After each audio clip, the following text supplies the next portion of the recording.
ನಮಸ್ಕಾರ ಸ್ನೇಹಿತರೆ, ಇಂದಿನಿಂದ ಮುಂದಿನ 43 ವರ್ಷ ಈ 5 ರಾಶಿಯವರಿಗೆ ಗುರುಬಲ ಶುರುವಾಗ್ತಿದ್ದು, ಮುಟ್ಟಿದ್ದೆಲ್ಲ ಚಿನ್ನ ಎಂಬಂತೆ ಬೇಡ ಬೇಡ ಅಂದ್ರೂ ಕೂಡ ದುಡ್ಡು ಸಿಗುತ್ತಂತೆ. ಗಣೇಶನ ಕೃಪಾಶೀರ್ವಾದ ಈ ರಾಶಿಯವರ ಮೇಲೆ ಇರಲಿದೆ. ಹಾಗಾದ್ರೆ ಆ ಅದೃಷ್ಟವಂತ ರಾಶಿಗಳು ಯಾವುವು, ಅವುಗಳಿಗೇನೆಲ್ಲ ಲಾಭ ಸಿಗುತ್ತೆ ನೋಡೋಣ. ಅದಕ್ಕಿಂತ ಮೊದಲು ಗಣೇಶನಿಗೆ ಭಕ್ತಿಯಿಂದ ಲೈಕ್ ಕೊಟ್ಟು ನಮ್ಮ ಫೇಸ್ಬುಕ್ ಪೇಜ್ ಅನ್ನು ಫಾಲೋ ಮಾಡಿ. ಇನ್ನು ನಿಮ್ಮ ಜೀವನದ ಸಕಲ ಸಮಸ್ಯೆಗಳಾದಂತಹ ಸತಿಪತಿ ಕಲಹ, ಪ್ರೀತಿಯಲ್ಲಿ ಮೋಸ, ಭೂಮಿ ವಿಚಾರ, ಕೋರ್ಟ್ ಕೇಸ್, ವ್ಯಾಪಾರ, ಹಣಕಾಸಿನ ತೊಂದರೆ, ಸಾಲಬಾಧೆ, ಸ್ತ್ರೀಯರ ಗುಪ್ತ ಸಮಸ್ಯೆ, ಹೀಗೆ ಹಲವಾರು ಸಮಸ್ಯೆಗಳಿಗೆ ಶಾಶ್ವತ ಪರಿಹಾರ ಮಾಡಿಕೊಡ್ತಾರೆ. ಡಿಸ್ಪ್ಲೇ ಮೇಲೆ ಕಾಣ್ತಕ್ಕಂಥ ಗುರೂಜಿ ನಂಬರ್ಗೆ ಒಮ್ಮೆ ಕರೆ ಮಾಡಿ ನೋಡಿ. ಹೌದು, ಈ ಒಂದು ಮುಂದಿನ 43 ವರ್ಷಗಳ ಕಾಲ ಈ 5 ರಾಶಿಯವರಿಗೆ ಮುಟ್ಟಿದ್ದೆಲ್ಲ ಚಿನ್ನುವಾಗೋದ್ರ ಜೊತೆಗೆ ಗುರುಬಲ ಇರೋದ್ರಿಂದ ಬೇಡ ಬೇಡ ಅಂದ್ರೂ ಕೂಡ ದುಡ್ಡು ಸಿಗುತ್ತಂತೆ.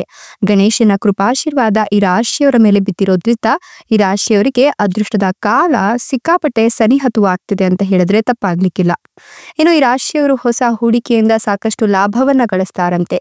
ಈ ಹಿಂದೆ ಮಾಡಿದಂತಹ ಹೂಡಿಕೆಯ ಲಾಭವನ್ನ ಮುಂದಿನ ದಿನಗಳಲ್ಲಿ ಇವರು ಕಾಣಲಿದ್ದು, ಅದೃಷ್ಟ ಸಿಗ್ಲಿದ್ದು, ಜೊತೆಗೆ ಕೋಟ್ಯಾಧಿಪತಿ ಆಗ್ತಕ್ಕಂಥ ಯೋಗವನ್ನ ಹೊಂದಿದ್ದಾರೆ ಅಂತ ಹೇಳಬಹುದು. ಉದ್ಯೋಗಿಗಳಿಗೆ ಬಡ್ತಿ ಅಥವಾ ಹೊಸ ಜವಾಬ್ದಾರಿಗಳು ಸಿಗಬಹುದು. ಕುಟುಂಬದಲ್ಲಿ ಸಂತೋಷ ಮತ್ತು ಶಾಂತಿಯ ವಾತಾವರಣ ಇರುತ್ತೆ. ಅಲ್ಲದೆ ಕುಟುಂಬ ಸದಸ್ಯರೊಂದಿಗೆ ಸಮಯ ಕಳೆಯಲು ಅವಕಾಶ ಕೂಡ ಸಿಗುತ್ತೆ. ಪರಸ್ಪರ ಸಂಬಂಧಗಳನ್ನ ಹೆಚ್ಚು ಸೌಹಾರ್ದಯುತವಾಗಿ ನೀವು ಬಳಸ್ಕೊಳ್ಬಹುದು. ಮನೆಯಲ್ಲಿ ಕೆಲವು ಶುಭ ಕಾರ್ಯಗಳು ಕೂಡ ನಡೀತವೆ ಅಂತ ಹೇಳಬಹುದು. ಇನ್ನು ನಿಮ್ಮ ಆರ್ಥಿಕ ಸ್ಥಿತಿಯಲ್ಲಿ ದೊಡ್ಡ ಸುಧಾರಣೆ ಕಾಣುತ್ತೆ. ಸಂಪತ್ತು, ಸಮೃದ್ಧಿ, ಸ್ಥಿರತೆಯನ್ನ ಸೂಚಿಸೋದ್ರ ಜೊತೆಗೆ ಹೊಸ ಅವಕಾಶಗಳು ನಿಮ್ಮನ್ನ ಹುಡುಕಿಕೊಂಡು ಬರುತ್ತೆ, ಯಶಸ್ಸನ್ನ ತಂದುಕೊಡುತ್ತೆ. ಹಳೆಯ ಬಾಕಿ ಇರತಕ್ಕಂಥ ಕೆಲಸಗಳು ಪರಿಪೂರ್ಣಗೊಳ್ಳುತ್ತೆ. ಜೊತೆಗೆ ಈ ರಾಶಿಯವರಿಗೆ ಹೊಸ ಶಕ್ತಿ ಮತ್ತು ಆತ್ಮವಿಶ್ವಾಸ ತುಂಬಿಕೊಳ್ಳುತ್ತೆ.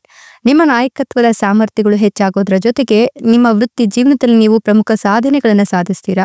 ಪ್ರೀತಿಯ ಸಂಬಂಧಗಳಲ್ಲಿ ಮಾಧುರ್ಯತೆ ಮತ್ತು ಸ್ಥಿರತೆ ಇರುತ್ತೆ. ವಿವಾಹಿತರು ಸಂತೋಷದ ವೈವಾಹಿಕ ಜೀವನವನ್ನ ಹೊಂದಿರ್ತಾರೆ. ಇನ್ನು ವಿದೇಶಕ್ಕೆ ಪ್ರಯಾಣಿಸುವ ಸಾಧ್ಯತೆಗಳನ್ನ ಈ ರಾಶಿಯ ಜನರು ಪಡೆದುಕೊಳ್ತಾ ಇದ್ದು, ನಿಮ್ಮ ಜೀವನದಲ್ಲಿ ಇದು ಹೊಸ ಅಧ್ಯಾಯವನ್ನ ತೆರೆಯುತ್ತೆ. ಕೆಲಸದ ಸ್ಥಳದಲ್ಲಿ ನಿಮ್ಮ ಮನ್ನಣೆ ಮತ್ತು ಗೌರವ ಹೆಚ್ಚಾಗೋದ್ರ ಜೊತೆಗೆ ವ್ಯಾಪಾರದಲ್ಲಿ ತೊಡಗಿರತಕ್ಕಂಥ ಜನರು ವಿದೇಶಿ ಗ್ರಾಹಕರಿಂದ ಲಾಭವನ್ನ ಪಡೆಯುವ ಸಾಧ್ಯತೆ ಇದ್ದು, ನಿಮ್ಗೆ ನಿಮ್ಮ ತಂಡವನ್ನ ಮುನ್ನಡೆಸೋಕೆ ಅವಕಾಶ ಸಿಗುತ್ತೆ.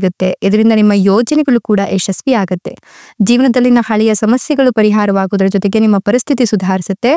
ಭೂಮಿ ಅಥವಾ ಆಸ್ತಿಗೆ ಸಂಬಂಧಿಸಿದ ಸಮಸ್ಯೆಗಳು ಕೂಡ ಈ ಸಂದರ್ಭದಲ್ಲಿ ಪರಿಹಾರವಾಗೋದ್ರ ಜೊತೆಗೆ ನಿಮ್ಗೆ ಬೇಡ ಬೇಡ ಅಂದ್ರೂ ಕೂಡ ಹಣಕಾಸಿನ ವೃಷ್ಟಿಯೇ ಆಗತ್ತೆ, ಅಂದ್ರೆ ಹಣಕಾಸಿನ ಮಳೆಯೇ ಆಗತ್ತೆ. ಇನ್ನು ಯಾವುದೇ ರೀತಿಯ ಕಠಿಣ ಸವಾಲುಗಳು ಇದ್ರೂ ಕೂಡ ನಿಮ್ಮ ನಿರ್ಧಾರ ಮತ್ತು ಪರಿಶ್ರಮ ಅದನ್ನ ಯಶಸ್ವಿಯಾಗಿ ಪರಿಪೂರ್ಣಗೊಳ್ಳುವಂತೆ ಮಾಡುತ್ತೆ.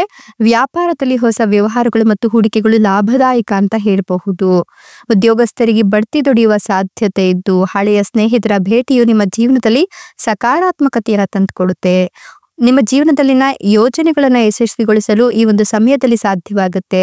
ನಿಮ್ಮ ಹೊಸ ಸಾಧ್ಯತೆಗಳು ಮತ್ತು ಪ್ರಗತಿಗೆ ಇದು ಅತ್ಯುತ್ತಮ ಸಮಯವಾಗಿತ್ತು. ನೀವು ವೃತ್ತಿಯಲ್ಲಿ ಹೊಸ ಒಪ್ಪಂದಗಳು ಅಥವಾ ಹೊಸ ಅವಕಾಶಗಳನ್ನ ಪಡೆದುಕೊಳ್ತೀರಾ. ಜೊತೆಗೆ ಉದ್ಯೋಗಸ್ಥರು ಕೆಲಸಕ್ಕೆ ಮೆಚ್ಚುಗೆಯನ್ನು ಪಡೆದುಕೊಳ್ತಾರೆ. ಆರೋಗ್ಯ ವೃದ್ಧಿಸುತ್ತೆ.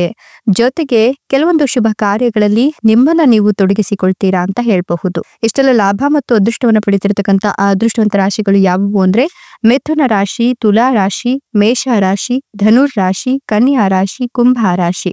ಇವುಗಳಲ್ಲಿ ನಿಮ್ಮ ರಾಶಿ ಇದ್ದರೂ ಇಲ್ಲದಿದ್ದರೂ ಓಂ ನಮೋ ಗಣೇಶಾಯ ಅಂತ ಕಮೆಂಟ್ ಮಾಡಿ. ಧನ್ಯವಾದಗಳು.